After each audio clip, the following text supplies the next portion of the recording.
find it for you. If I know the answer, I'll tell you now. Sir, as you mentioned, not many people venture into extractive metallurgy these days. Yes. For people who want to venture into extractive metallurgy, what is your advice? Where to start from? You see, at least at the bachelor level, you would have taken some extractive metallurgy courses, okay, hopefully. Okay. At the master's level, you'll have to do process metallurgy or extractive metallurgy, okay. And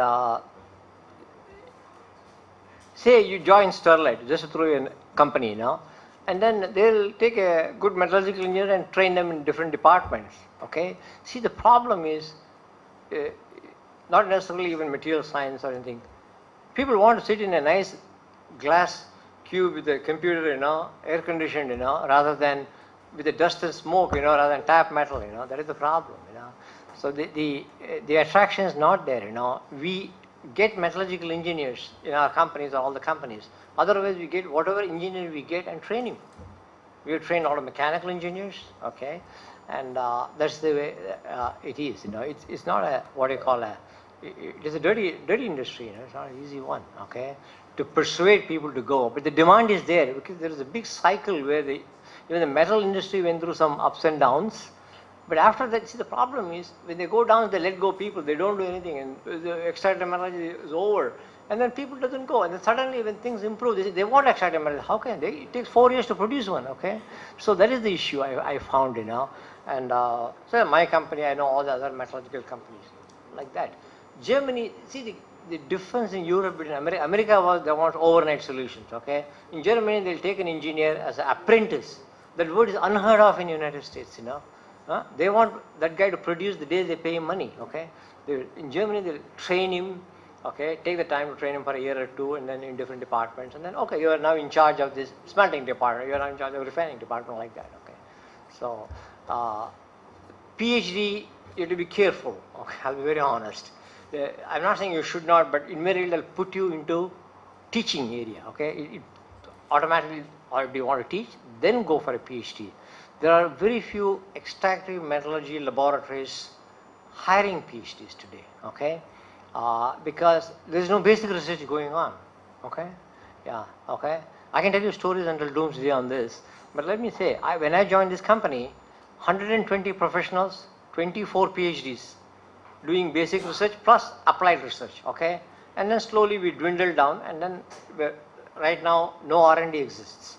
I cannot point to one single metallurgical company in America who do research in non-ferrous extractive metallurgy. No, it's gone. Okay? They say, oh, you want to find something? We will contract it to some small research company. Now, there are small research companies doing these things like that, So, if you want to start a research company like that, you're going to spend a lot of money. Okay, you say, okay, I will do services for these companies, but if nobody comes to you, you spend a lot of money in terms of equipment. These are the issues, Southern Indian, Southern India, seashores have got a lot of synthetic rutile. What is your take on that extraction of titanium from and economic viability? Again, the cost. Again, it is like I'm from the aerospace sector. Sure. Future material is titanium. To be honest, I'm not very conversant with titanium metallurgy, okay? And this process that CTL that I talked about, this gentleman is probably looking at this low-grade rutile that he wants to use to make titanium metal, okay? Ultimately, it is just the cost, okay? If I'm not mistaken, the problem with rutile is too much of iron, isn't it? Compared to the normal, conventional ilmenite or... are you talking about the ilmenite or the Kerala beach sands? Or? Yes. Yeah. They are the one more ilmenite has got more iron as a byproduct, okay? And it's not much value, You can go through a solvent extraction, that flow sheet I showed you to make iron metal, nobody will take it. Okay, how many people will take that expensive iron or pay for the purity of the iron if it is pure? High purity iron powder maybe, So, but I will post the question, please give me a card, okay? And see, if it's proprietary, they will not tell us. But if Tata Steel has ventured into yes. background, what is the reason for that? We do not know. Where has he ventured? Tata Steel. I know that. Tata Group has ventured into that extraction. I don't know why it's finally split up.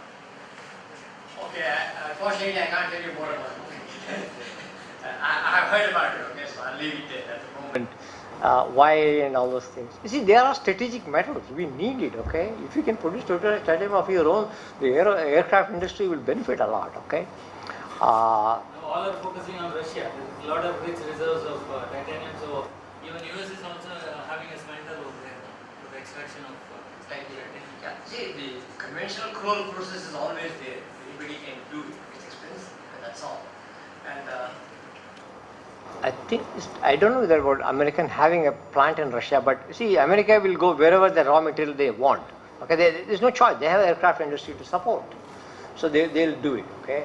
And where is the property that Tata is looking at, you said? What is the name of the property? No, You said Tata is looking, huh? That's not come out. Ah. That plant has not come out. No, they I think just started looking at it. Any other questions, please? Please. Sir, you mentioned about hydrometallurgy for lead. Yes. Don't you think the effluent treatment will be a problem? It will always, that's I said. My professor was a pyrometallurgist. So he said, if you clean the air, it will result, whatever you clean will enter the water. Okay? That is how I got into water treatment in my life. Okay? Everything you will have an effluent problem to treat. Okay? A lot of the processes that are being developed are being driven by environmental constraints. Okay? For example, I'll give lead is a good point that you brought up. Lead sinter blast furnace, in front of the sintering machine you can't meet 1.5. Now they're taken down to 0.15. We closed the Omaha refinery, lead refinery, because we could not meet. We struggled to meet it at a lead smelter in Montana. Okay? And that will be dreading the day when the result comes out. It's 1.6 micrograms, we have a fine.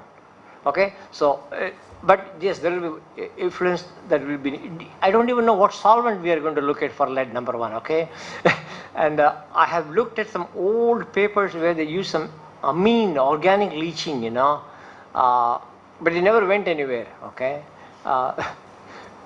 It's always like some process is described, you know, and then for 20 years it doesn't go anywhere, you know. There is some problem. Otherwise, it was a great process, you know, everybody and his uncle will be doing it. So that's one thing, you know. But effluent definitely will be a problem in hydrometallurgy, water, okay. See, that is how, from hydrometallurgy, what I learned, I used that knowledge base to how to treat water, okay. That's the way it is. It is anything, you know. Pyrometallurgy means gas cleaning, okay. You remember in gas cleaning, recovery of heat without getting water, you know, like dry, cleaning of gases on a dry basis, removing the particulate as well as removing the heat, not easy. You think it back, sit back and think. It's not very difficult, you know. That's why we end up scrubbing with water, you know. And what happens? Scrubber bleed treatment is big time. Any other question? Ferromolybdenum. Huh? Ferromolybdenum. Yes. We are manufacturing by thermal process. Yes. And we are getting two types of ore, oxide ore and sulfide ore.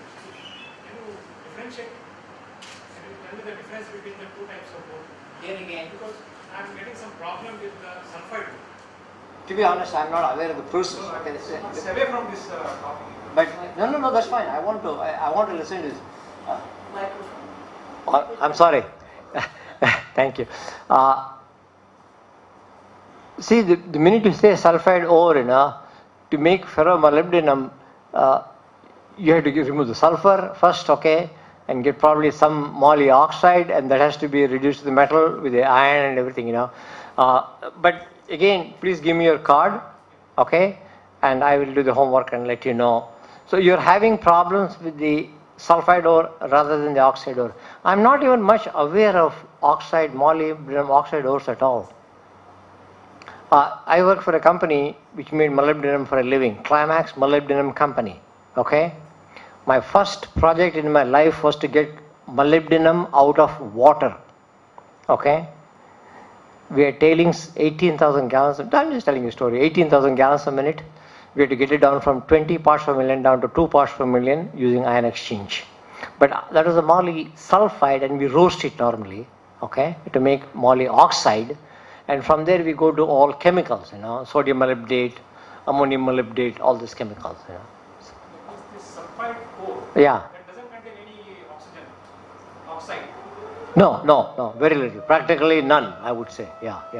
It's got other impurities and everything like that. Okay, and then they concentrate from ore, and then they make molybdenum sulfide concentrates. Okay, there are two processes now: a hydrometallurgical process as well as a pyrometallurgical process. The pyrometallurgical process forces you to capture the SO2 and make acid. Okay, a simple roaster, multi-deck roaster. And in hydrometallurgy, it's either a nitric acid leach or a sodium hydroxide leach, depending on how you want to go. Okay, nitric acid a little bit more expensive. They go to these things, a hydrometallurgical process, only if it is a low-grade molybdenum sulfide which they cannot roast. Then when they go to the low-grade molybdenum sulfide, rhenium is a byproduct, and rhenium is very valuable. Okay, so the low-grade ones go through the hydrometallurgical process. 2 plants are being built in the United States at the moment. It's going on. Okay, I can tell you a lot of stories.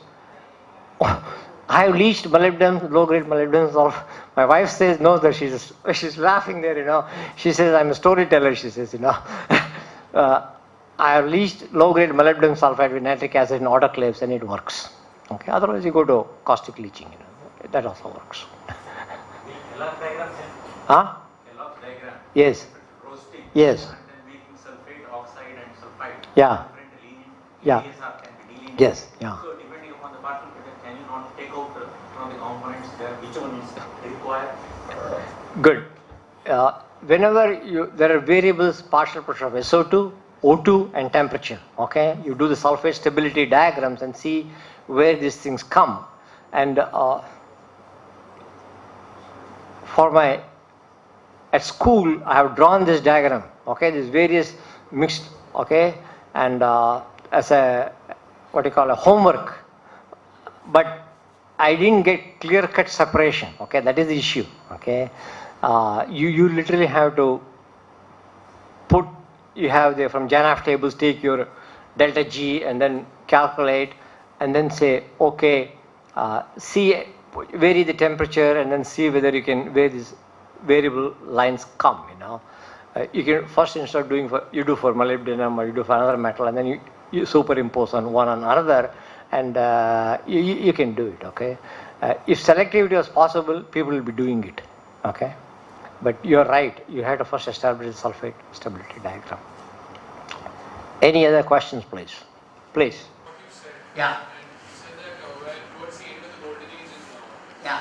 So would you say it's better to focus on optimization of existing techniques than developing new techniques or to feed the needs? Exactly. You see, what I would call is marginal improvements. Okay, or here again, say, maybe I have thought many times before I made the statement whether I should ever say at all that the golden age is over. I don't like to accept that. It's not like a defeat, It's something like maybe there are still possibilities, But for the base metals, I don't see anything dramatic unless it is you develop it for some particular ore body for some particular reason. You do that, okay?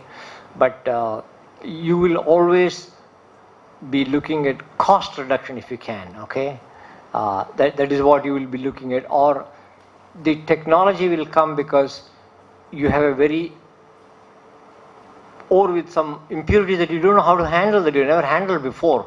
Okay, like take copper. Okay, arsenic, antimony, bismuth problems are there. So what in copper, I have this anode I'm going to make. It's got arsenic, antimony, this thing. So what do I have in the electrolytic refinery to remove arsenic? What do I have? I develop processes and install them. Okay? So suddenly I get a big input of antimony in my anodes. That unit will run, I remove the antimony. I have to make good cathode all the time, whether you like it or not. Okay? So that is how you develop processes for, like selenium, I'll give you another impurity. Okay? But selenium is a relatively easy one to remove from copper. Okay? Have I answered your question, or yeah?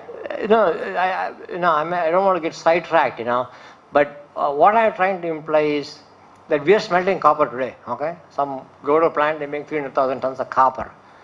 Am I going to come up with a process where I can do this? So let's say throw a number, we make it 40 cents a pound. I'm just throwing a number. Okay, Can I develop a process for 20 cents a pound? I doubt it at the moment, okay? Okay, can I make it at 38 cents a pound?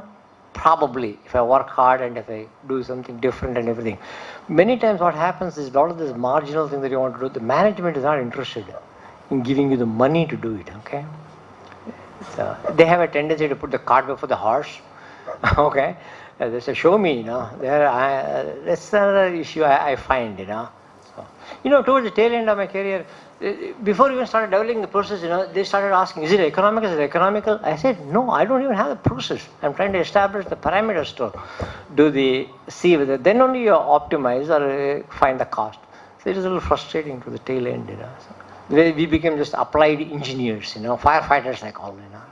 So, but I should not want to dissuade you from coming up this eureka moment, you know. So okay. Please, next, anybody else? Yes, sir. Sir, something about the microbial leak. What is the latest trend is going on? Latest is no problem at all, and various engineering stuff to increase the recovery of copper. Ultimately, that's I'm just copper I'm talking about. That is what they're continually looking at, okay? And that's reasonably optimized, okay? Then you get the pregnant lead solution, and then you go to SXCW, and here again, removal of iron, removal of impurities, removal of valuable metals. In one of our ore bodies, we found rhenium in the pregnant leach. So when the raffinate came from the solvent extraction circuit, we treat the raffinate to recover rhenium. We are working on that process. So suddenly we find rhenium, so okay, let me develop a process to remove rhenium from this thing. So the bacteria is reasonably well established. There are two ferroxidase background. I don't know off the top of my head, reasonably well established.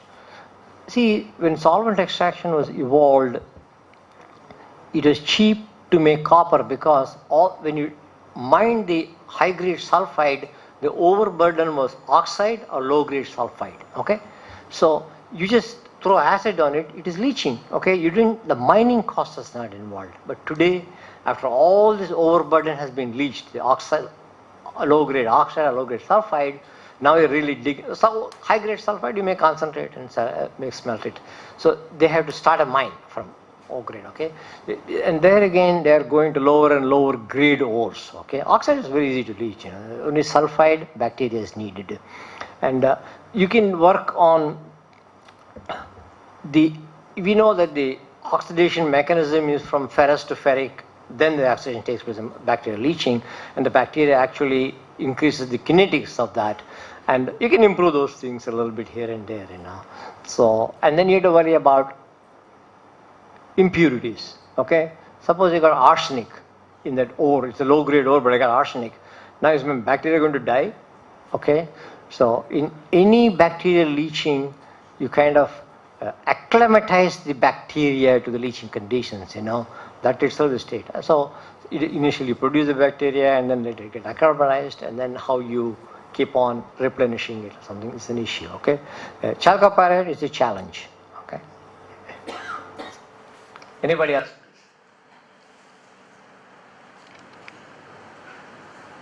Thank you very much. Have a big round of applause for Dr. V. Ramchandran. Please note that a video of this entire lecture will be uploaded on YouTube soon. The annual transaction of Metallurgical Engineering Association and Metallurgical and Materials Engineering Department NITK are published annually as Nitcast. I request Dr. V. Ramchandran to release the e-version of this magazine.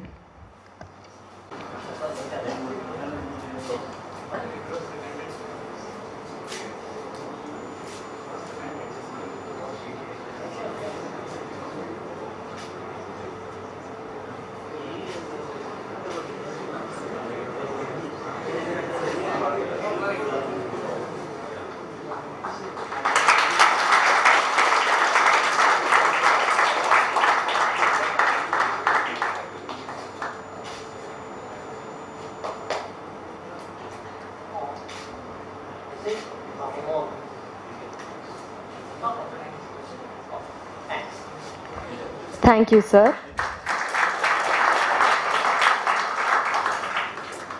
We would like to take this opportunity to acknowledge the hard work of the students of Metallurgical and Material Engineering Department by felicitating the toppers. We request Professor T. Ramchandran to present the awards. The topper from second year is Mr. Ajay Krishnan. We request him to come onto the dais and accept the award.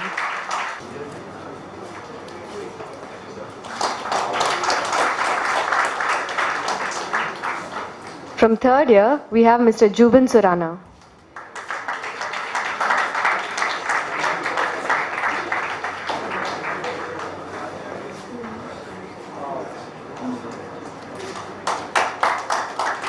And from final year, Mr. Pranav Nayak.